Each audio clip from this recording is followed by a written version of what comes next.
Okay, this is Joel Gausten, joelgausten.com. I have the great pleasure of being joined by Mr. Michael Abdow. Uh, Most people perhaps know him from Fates Warning primarily, but he's also a really impressive solo artist. So that's what we'll be talking about this evening. But Michael, first of all, thank you for joining me. I do appreciate it. Joel, thank you for the nice introduction. It's a pleasure to talk to you tonight. Excellent. Well, first of all, my congratulations to you on Séance in Black. It's all I've been listening to for several days here, and it's a really just a stunning collection of songs. So it must be great to finally get to the finish line with this record, which I believe is your fifth solo release. Is that correct?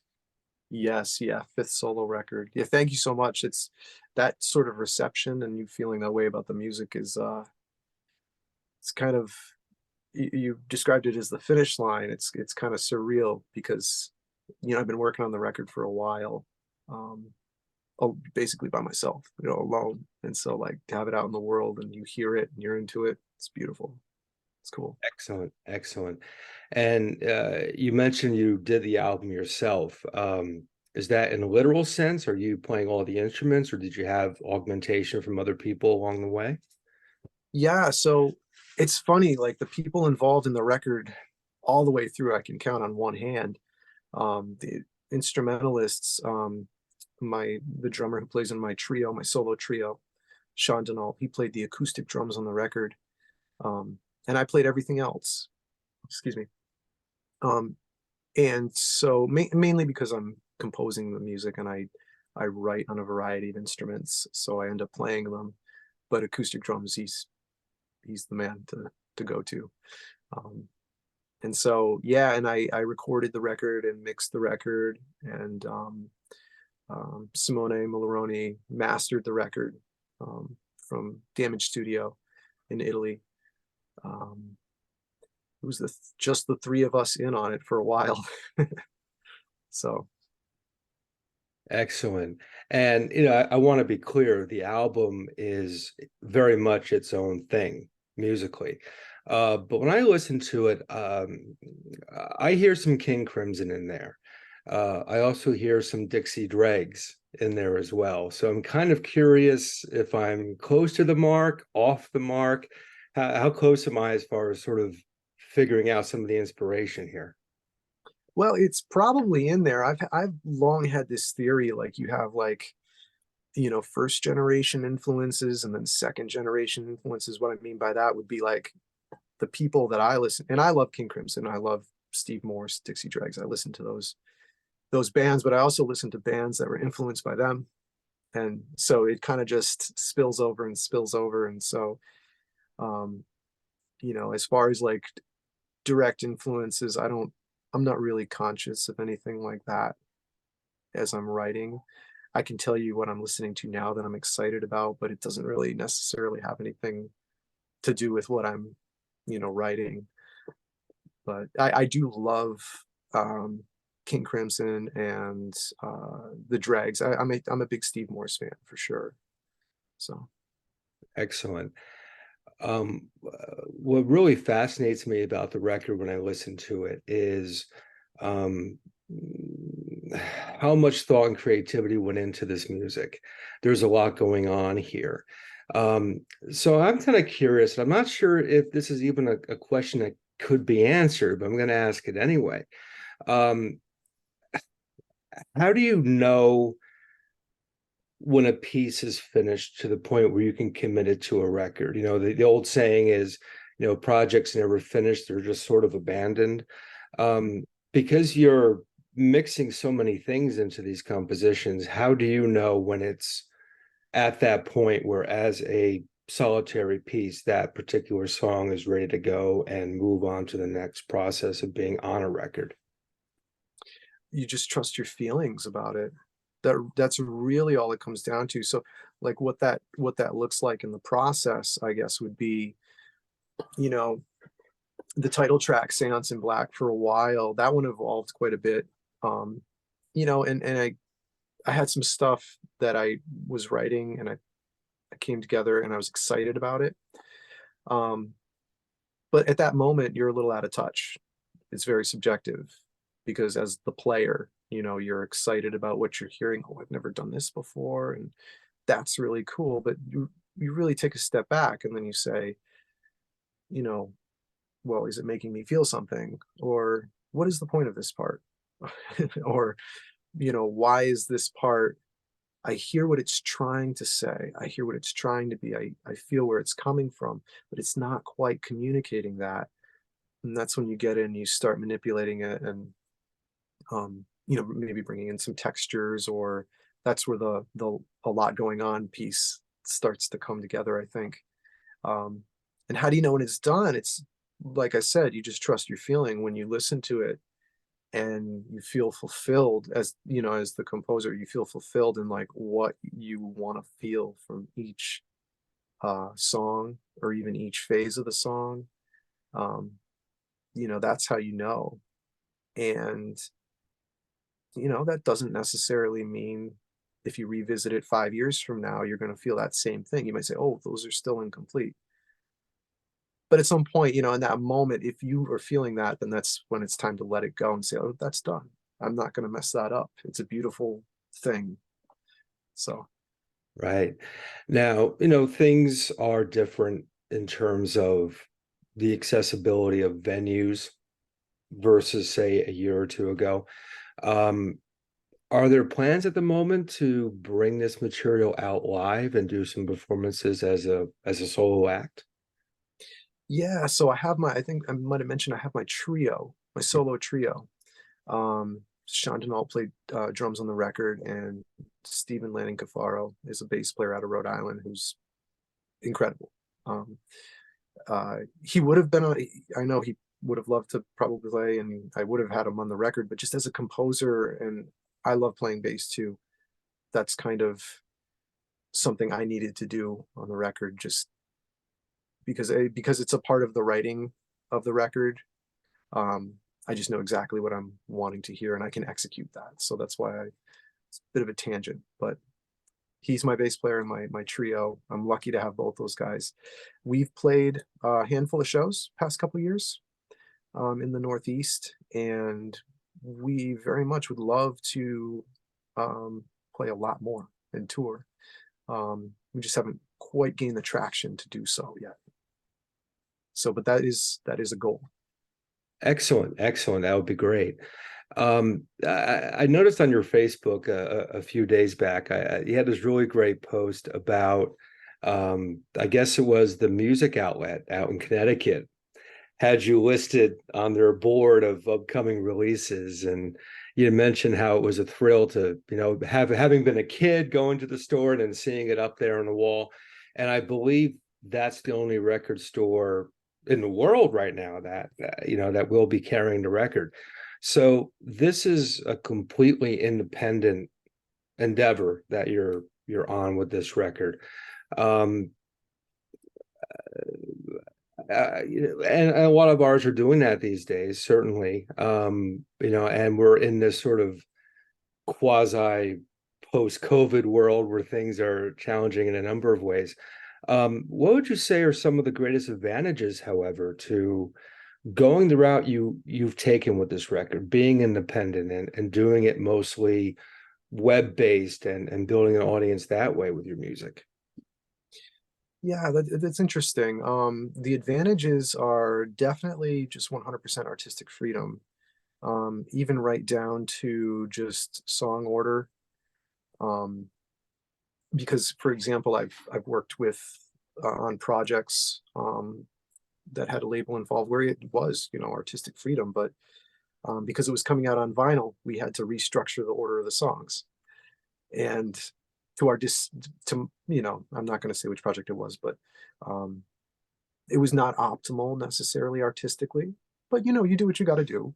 Um, you know, so in my world, I just kind of like the art always comes. It's always number one, and I'm the guy who gets to make those decisions because I'm the artist, the label, and just everything. So um, that's definitely an advantage. Um, you know, it's really I think labels are really important. It would be great to have a label.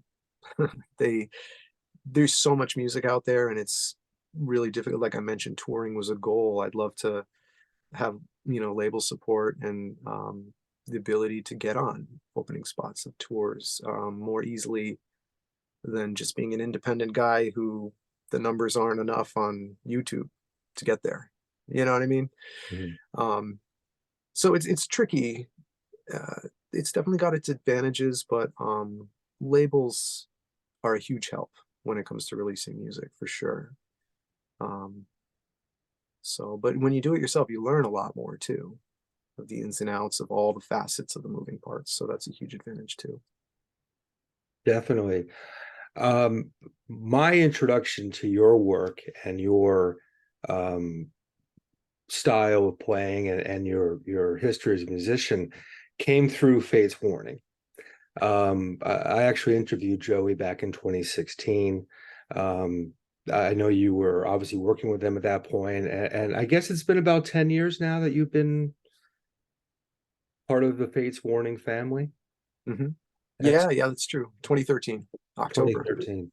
And how did that whole relationship begin with those guys? Well, they had recorded Darkness in a Different Light, Mhm. um, and it wasn't even out yet when I Jim we had a mutual friend who put us in contact, um, and I auditioned, basically playing through some of the music, so he could see what how I was interpreting it, how I was playing it.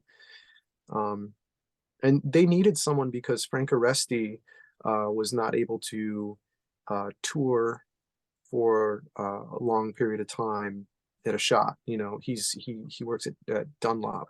He's A&R there, or at least was. I know he still is, but at that time that was his title, I think. Um, so vacation time or whatever to go out on tour was limited. So I came in, just to fill in for Frank at first. And yeah, I did. They had some other. I think they had some other people lined up, but some things might have fallen through. So they got a hold of me. It was like about a month out from the tour, um, and the record wasn't out yet. So Jim sent me some like Thousand Fires and some of the new songs we were going to be playing. So I was working on those, and uh, yeah, my first show was Prague Power in Europe in October. It might have been the first. I don't remember the actual day, but of 2013. Um, and I'm in love with the band, so like if I was happy they kept having me go out with them, and of course go out with them anytime they need me. So Excellent. And obviously there's no need for me to tell you this, but with Fates Warning, that's always been a band where regardless of what era it is, um, that band can play. I mean, we're talking about master class level musicianship. Um, and you've got a decade with these guys, and they're among the finest musicians in the world, and particularly as far as heavy metal is concerned. How would you say the experience of being a part of Fates Warning has most informed you as a musician and what you bring to the efforts you put out under your own steam now? that's a great question. Well, joining up with them, I grew exponentially just by playing with them. Um, and Jim, I love the music, and whether I want it to be an influence on what I do or not, it 100% is because I play with Jim. Play his music with him. Um, so it definitely rubs off, artistically. Um, oh, there's just so much to say about it, and being emphatic with what you do. It's more is I don't want to say any cliches here, but if you want to say a lot, it doesn't mean you necessarily play a lot. It's all just in the composition and the way the moving pieces come together and thinking about things as a whole composition. Um, and being very deliberate with what you do. I think that's one of the things he's great with is like he can be very deliberate with what he writes and say exactly what he means to say without, any fat that needs to be trimmed off. It's just there. you know, and it's complex and it's deep and you want to keep listening to it and discovering more, um, you know, right down to the tones that you're hearing. So, I mean, to play with somebody like that and to, you know, kind of like start to see all of these aspects of what it is. I mean, it just opens the world up. You're like, oh, you know, music can do this, and it's you just want to be you want to explore those things too. And I've definitely been exploring those things in my own writing. You know? Excellent. Staying on the topic of face warning for a minute, um, obviously there's been some talk and some media lately about Jim not looking to write new fates warning music. There's also apparently been some talk about a 40th anniversary tour of some sort. Um, I would be remiss, considering I can get it straight from you, perhaps, if you're willing to tell me. What is the current status of Fate's Warning, and where do things stand at the moment? Yeah, well, I'm not really privy to any. This might be disappointing, but I'm not really privy to anything that isn't really, you know, that Ray hasn't said already, for example, in interviews. I mean, the band never, you know, didn't break up. We'd like to tour. There are scheduling issues um, with various members. I'm always available, just as a disclaimer. But um, yeah, and as far as, you know, Jim maybe not wanting to pursue New Fates Warning records, um, you know, that's very much his, you know, his call, and it's his arena there, you know. So I respect that. Of course, I'd like to play more with the band and do more records.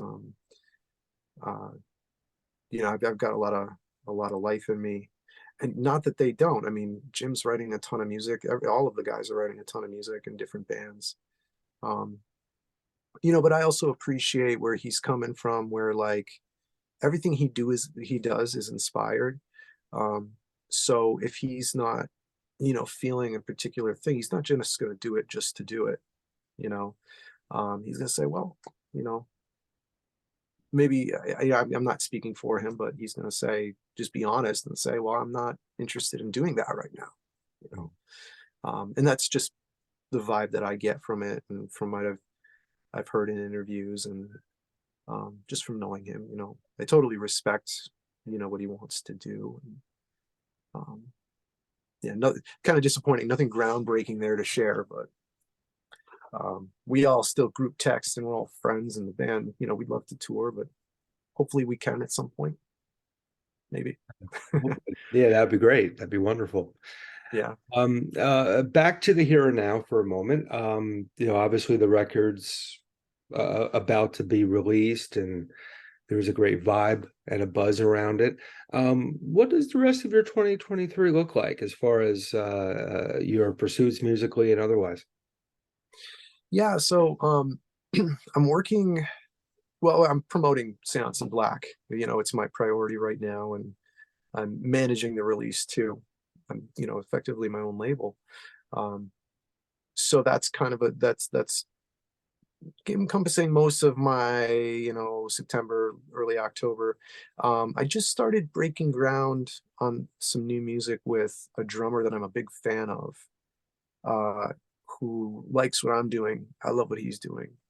Um, and you know, I won't say who it is until our project like gets some legs and actually, you know, we can say, hey, you know, we're doing this. Because like I said, we just started, and we're experimenting, but we feel really good about working together. Um, I'm gonna be pursuing that next creatively. Another solo record is always on the table because I love doing that stuff, and that's kind of like the most fulfilling thing I've just been doing for the longest time now. Um, and then definitely with my trio, I plan to play some more shows and incorporate some of this new music into our set. So those are probably the three new things I'm working on. Excellent, excellent. Well, as far as the more immediate future, as we've mentioned, you're kind of an independent entity with this thing. Where are the best places for people to seek you out and hear the music and learn more about you and the new album? Oh yeah, so michaelabdow.com. That's like the hub. You can go anywhere from there. So uh, you can't listen to the new album yet. You can listen to the two singles that came out, Séance and Black and Eternity.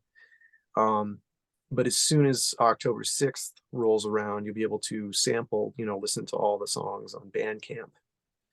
Um, and then all the link to my socials are there. It's coming out on CD. The links to that are you can pre-order that through the website. Um, and that's basically the best place to go for anything. It all just branches out from there. So Excellent, great. Well, until we have the opportunity to cross paths again, again, my congratulations on the album. I'm going to put it back on as soon as we wrap up. I can guarantee you that. I would encourage anyone watching this video to check out Michael's music, and of course, his work with Fates Warning, classic band, absolute innovators of this genre, this thing of ours. And in the meantime, Michael, again, thank you so much for joining me, and best of luck moving forward. thanks so much, Joel. It was a pleasure talking to you. Likewise.